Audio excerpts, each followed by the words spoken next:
5 दिनों तक चलने वाले दीपावली के महापर्व में धनतेरस का त्योहार सबसे पहले दिन मनाया जाता है और हिंदू पौराणिक मान्यता के अनुसार धनतेरस की तिथि पर भगवान धन्वंतरी का जन्म हुआ था। भगवान धन्वंतरी को आयुर्वेद और अच्छी सेहत के देवता के रूप में पूजा जाता है। दिवाली पर धनतेरस के दिन भगवान धन्वंतरी की पूजा करने से जीवन में सुख, समृद्धि, ऐश्वर्य और अच्छी सेहत का आशीर्वाद प्राप्त होता है। साथ ही इस दिन खरीदारी करना भी बहुत शुभ माना जाता है। धनतेरस के दिन हर तरह के शुभ कार्य प्रारंभ किए जा सकते हैं। इस दिन विशेष रूप से सोना और चांदी के आभूषण, नए बर्तन आदि खरीदे जाते हैं। धनतेरस के दिन इस प्रकार की विशेष चीजें खरीदने पर माँ लक्ष्मी जी का आशीर्वाद मिलता है। ऐसी मान्यता है कि धनतेरस के दिन हम जिस भी वस्तु की खरीदारी करके लाते हैं उसमें 13 गुना की वृद्धि होती है। इसलिए आपको ध्यान रखना है कि कोई भी ऐसी गलती ना करें, ऐसी वस्तु खरीद कर ना लाएं जिससे कि अशुभता आ जाए। तो धनतेरस के दिन ये चीजें कौन सी हैं? खासकर मैं आज की वीडियो में आपको बताऊंगी कि आपको इन 13 विशेष चीजों में से आपको कुछ न कुछ वस्तुएं खरीदनी ही चाहिए। अगर आप ये सभी 13 वस्तुएं ना खरीद पाए तो इनमें से जो भी आपकी सामर्थ्य हो वो वस्तु आप घर पर खरीद कर ला सकते हैं। धनतेरस के दिन माँ लक्ष्मी जी, कुबेर देवता और धन्वंतरी भगवान की पूजा करने से घर हमेशा धन, धान्य, सुख, सुविधा और वैभव से भरा रहता है। धनतेरस के दिन जो लोग सोने चांदी से बने हुए आभूषण या सोना चांदी ना खरीद पाए उन्हें भी इस दिन कुछ चीजें अवश्य ही खरीदनी चाहिए। सबसे पहली वस्तु है नई झाड़ू। धनतेरस के दिन नई झाड़ू खरीदना बहुत शुभ माना जाता है। झाड़ू को माँ लक्ष्मी जी का प्रतीक माना जाता है और ऐसा माना जाता है कि नई झाड़ू से धनतेरस के दिन पहले पूजा करके फिर उसका प्रयोग करने से घर की सारी नकारात्मक ऊर्जा दूर हो जाती है और घर में सुख, समृद्धि का वास हो जाता है। अगर हो सके, सामर्थ हो तो धनतेरस के दिन एक झाड़ू का गुप्त दान करना चाहिए। इसे आप मंदिर में, किसी चौराहे पर या ऐसी जगह पर जहां से कोई भी जरूरतमंद व्यक्ति इस झाड़ू को उठा कर ले जाए वहां पर आपको रख देना चाहिए। दूसरी वस्तु है साबुत धनिया। धनतेरस के दिन आप कुछ लेकर आए या ना आए, साबुत धनिया तो हर कोई ला सकता है। साबुत धनिया लाकर दिवाली के दिन उसे पूजा करने के बाद अपने ही घर में क्यारी में या गमले में डालना चाहिए और ऐसा करने से कहा जाता है कि घर में आपके जो भी धन है, जो भी आय है, उसमें बरकत होने लगती है। अगर आए दिन अनावश्यक रूप से खर्चे होते हो तो उसमें भी रोक लग जाती है। इस दिन नमक भी खरीद कर लानी चाहिए। नमक अगर आप डली वाला लाते हैं तो और भी शुभ है, लेकिन आजकल डली वाला नमक मिलना हर जगह पॉसिबल नहीं होता है। तो आप जो भी नमक आपको मिल पाता हो वो नमक आप इस दिन घर पर लेकर आए।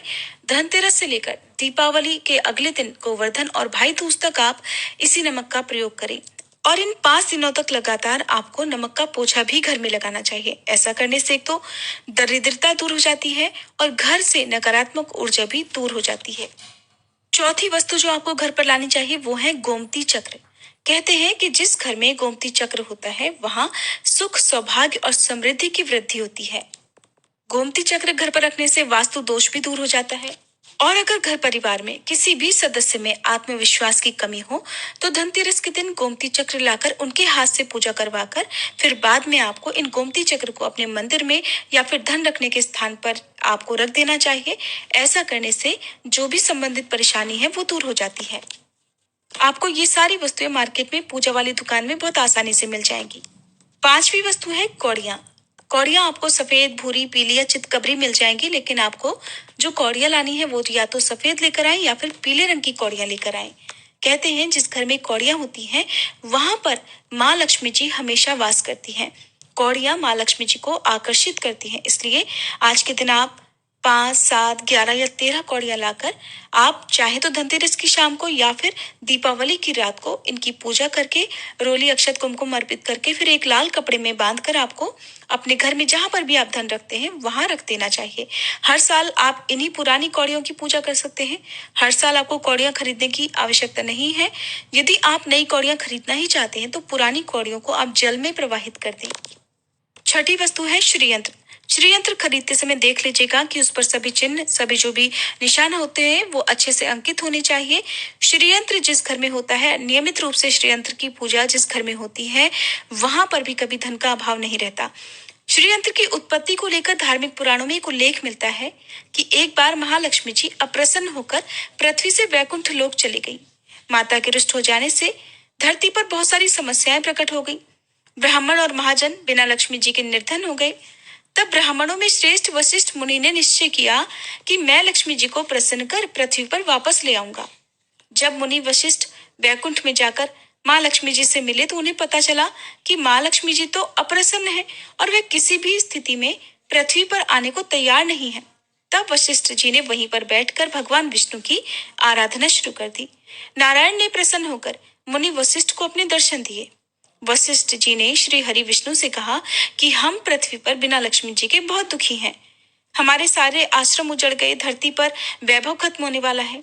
ये सुनकर भगवान विष्णु वशिष्ठ मुनि को साथ लेकर माँ लक्ष्मी जी के पास गए और उन्हें मनाने की कोशिश की, लेकिन फिर भी माँ लक्ष्मी जी नहीं मानी। तब उन्होंने कहा कि मैं किसी भी स्थिति में पृथ्वी पर वापस जाने को तैयार ही नहीं हूँ। जब चारों दिशाओं में माँ लक्ष्मी जी के पृथ्वी पर वापस न आने की बात फैल गई, तब देवताओं के गुरु बृहस्पति जी ने एक युक्ति सुझाई। उन्होंने कहा कि अब श्री यंत्र साधना ही एकमात्र उपाय बचा है, जिससे माँ लक्ष्मी जी को धरती पर आना ही पड़ेगा। गुरु बृहस्पति जी के निर्देशों से श्री हरि ने धातु पर श्री यंत्र का निर्माण किया और उसे मंत्र सिद्ध प्राण प्रतिष्ठा युक्त करते हुए दीपावली के 2 दिन पूर्व धन त्रयोदशी को श्री यंत्र पर स्थापित करके विधि विधान से उसका पूजन किया। पूजन समाप्त होते होते माता लक्ष्मी जी को वहां आना ही पड़ा और वे बोली कि मैं किसी भी स्थिति में यहाँ आने के लिए तैयार नहीं थी, ये मेरा प्रण था, परंतु बृहस्पति जी की युक्ति से मुझे आना ही पड़ा। श्री यंत्र मेरा आधार है और इसी में मेरी आत्मा भी बसती है। यही कारण है कि धनतेरस के दिन श्री यंत्र खरीदना चाहिए और अपने घर में स्थापित करना चाहिए। 7वीं वस्तु है 7 मुखी रुद्राक्ष की माला या फिर 7 मुखी रुद्राक्ष। अगर आप धनतेरस के दिन 7 मुखी रुद्राक्ष को घर पर लाते हैं और फिर उसकी विधि विधान से पूजा करते हैं, या भगवान शिव की पूजा में आप इस रुद्राक्ष को प्रयोग करते हैं, किसी भी मंत्र का जाप करते हैं, तो उससे भी आपके घर में कभी परेशानी नहीं आती, किसी प्रकार का कोई अकाल मृत्यु का भय नहीं रहता। क्योंकि दीपावली दियों का त्योहार होता है और इस दिन अपने घर में अपनी सामर्थ्य के अनुसार दीपक जलाए जाते हैं। धनतेरस के दिन भी दीप जलाने चाहिए। अगर आप चाहते हैं आपके घर में साक्षात माँ लक्ष्मी जी का वास सदा बना रहे, पूरे वर्ष पर आपके घर में धन की कोई कमी ना रहे, आपको कभी कर्ज लेने की नौबत ना आए, तो ऐसे में धनतेरस की शाम को आप 13 दीपक घर के अंदर और 13 दीपक घर के बाहर जलाएं। ऐसा करने से भी माँ लक्ष्मी जी का आशीर्वाद प्राप्त होता है। और धनतेरस के दिन 8वीं जो वस्तु है वो आपको मिट्टी के दीपक जरूर खरीद कर लाने चाहिए। मिट्टी के दीपक आप अपनी सामर्थ्य के अनुसार खरीद कर ला सकते हैं। अगर हो सके तो किसी जरूरतमंद को, जहां पर धन का अभाव हो, ऐसे घर में आप मिट्टी के दीपक का तेल सहित और बाती सहित, रुई सहित दान भी कर सकते हैं। 9वीं वस्तु जो आपको खरीद कर लानी चाहिए वो है लक्ष्मी जी और गणेश जी की मूर्ति। वैसे तो मिट्टी की मूर्ति ही घर पर लाना शुभ होता है, लेकिन यदि आप मिट्टी की मूर्ति ना लाना चाहें तो धातु की मूर्ति, जैसे कि आप चांदी की, सोने की या पीतल की मूर्ति भी घर पर ला सकते हैं।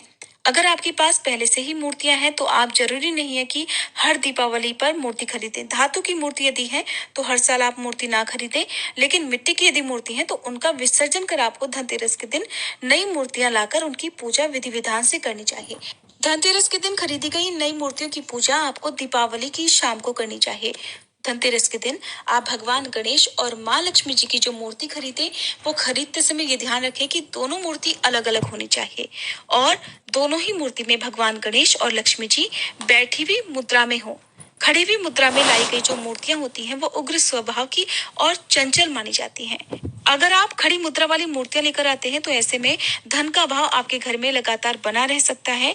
और आपको ध्यान रखना है कि जो मूर्तियां आप लेकर आए वो कहीं से भी खंडित ना हो, टूटी भी ना हो। गणेश जी की प्रतिमा खरीदते समय ध्यान रखें कि उनकी जो सूंड है वो बाईं तरफ मुड़ी हुई हो और उनका वाहन मूषक भी उस मूर्ति में जरूर बना हो। और भगवान गणेश के एक हाथ में लड्डू या मोदक भी होना चाहिए।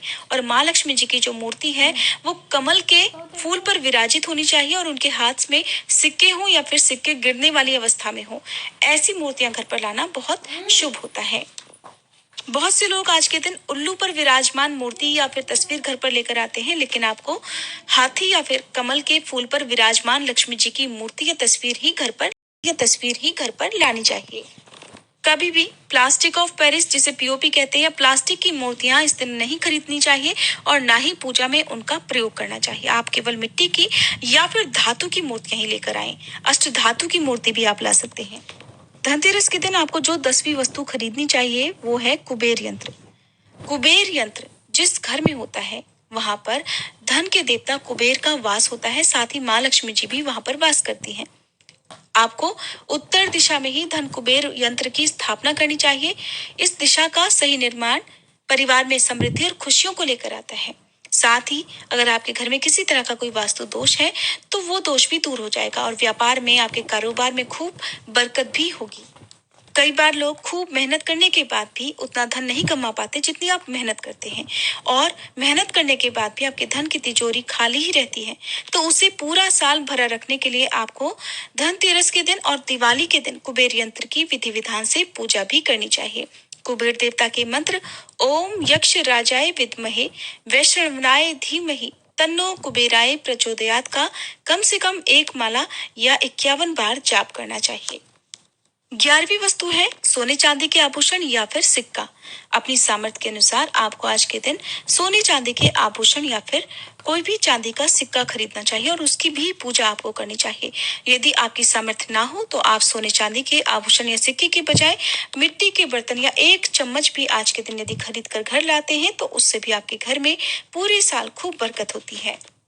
सब जानते हैं कि धनतेरस के दिन नए बर्तनों की खरीदारी की जाती है, लेकिन नए बर्तनों में भी आपको ये ध्यान रखना है कि आज के दिन यदि आप पीतल के बर्तन खरीद कर लाते हैं तो वो ज्यादा शुभ होते हैं। आप पुराने टूटे हुए बर्तनों को बदल कर भी नए बर्तन घर पर खरीद कर ला सकते हैं। जिसकी यदि सामर्थ्य बर्तन खरीदने की ना हो तो उन्हें आज के दिन केवल पूजा से संबंधित जो भी सामग्री है वो खरीद कर घर लानी चाहिए। ऐसा करने से भी आपको धन कुबेर भगवान और माँ लक्ष्मी जी का आशीर्वाद प्राप्त होता है। जिसकी अगर सामर्थ्य हो तो वो अपनी सामर्थ्य के अनुसार इस दिन कुछ भी चाहे वो खरीद सकता है। लेकिन बर्तनों में आपको लोहे के बर्तन इस दिन भूल से भी नहीं खरीदने चाहिए। लोहे के बर्तन खरीदने से एक तो शनि दोष लगता है, शनि ग्रह से संबंधित परेशानियां आपके जीवन में, आपकी कुंडली में, घर परिवार में आ सकती हैं और राहु केतु ग्रह भी बलवान हो जाते हैं। 13वीं वस्तु है पूजा का सामान और धार्मिक पुस्तकें। अगर आप अब तक बताई गई सभी 12 वस्तुएं खरीदने में असमर्थ हैं तो आज के दिन यदि आप अपने घर में पूजा से संबंधित कोई भी वस्तु खरीद कर लाते हैं, जैसे कि मिट्टी के दिए वगैरह कुछ भी लेकर आते हैं, तो उससे भी आपको धनतेरस के दिन की गई पूजा का पुण्य अवश्य ही प्राप्त होता है। अगर आपको पूजा से संबंधित कोई सामान लाना है, जैसे कि रोली, अक्षत, कुमकुम, कलावा या फिर कोई भी सामान, लौंग, इलायची, पान, सुपारी, बताशा, तो वो भी आप इस दिन खरीद कर ला सकते हैं। इसके अलावा आप धार्मिक पुस्तकों में, जैसे कि व्रत कथाएं हैं या फिर पूरे हफ्ते पढ़ने वाले जो भी व्रत त्योहार हैं, आरतियों की किताब है, और अगर आप पढ़ते हो तो आप पुराण भी अपने घर पर ला सकते हैं। और पुराण घर पर लाने के बाद जब भी आपको समय हो तो खुद भी पढ़ना चाहिए और दूसरों को भी पढ़कर सुनाना चाहिए। ये सारी वस्तुएं यदि आप इनमें से कुछ भी या सारी वस्तुएं भी खरीद कर लाते हैं तो उससे कहा जाता है कि आपके घर में पूरे वर्ष माँ लक्ष्मी जी की कृपा बनी रहती है। घर में कभी भी आपको कर्ज लेने की स्थिति नहीं आएगी। आप जितना भी कमाएंगे उसमें आपको 13 गुना की वृद्धि मिलेगी।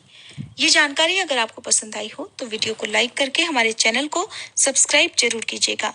दिवाली के दिन पूजा कैसे करें, धनतेरस और दिवाली का शुभ मुहूर्त कब से कब तक रहेगा, और गोवर्धन पूजा और भाई दूज कब है,